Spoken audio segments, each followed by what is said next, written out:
All right, good morning. Yes, I am willing to have the best of the land. And that doesn't mean sit around and just kind of hope it shows up. In other words, I am not willing not to have it.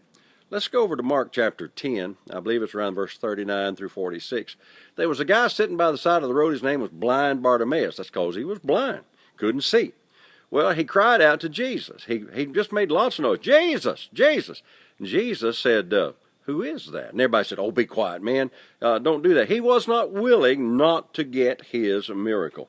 So the Bible says Jesus stood still. They went and called blind Bartimaeus and came out. Jesus said, what do you want? Well, he should have been able to tell, of course he's God, what he wanted. But the point here is Bartimaeus had to say it. You know, I've heard people say, well, I got an unspoken prayer request.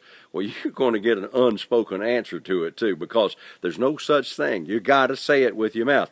Say this: I am not willing to be sick anymore.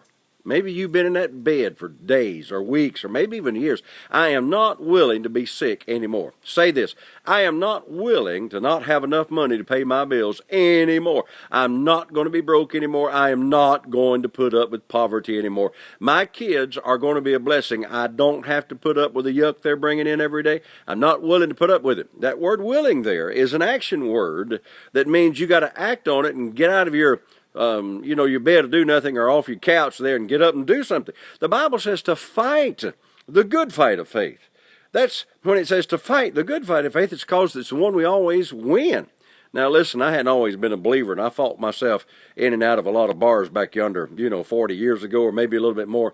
But you didn't ever talk about the one you lost. You talk about the fight that you won, how bad you stomped that guy in the ground. Well, we've got victory in Jesus. Now thanks be unto God, which always causes us to triumph. So quit murmuring, complaining, and whining and wanting sympathy, and get out of that bed, get out of that couch, and go out there and just kick a little devil butt. Well, until I'm with you tomorrow, you remember all day, Jesus is Lord. Thank God the Word works.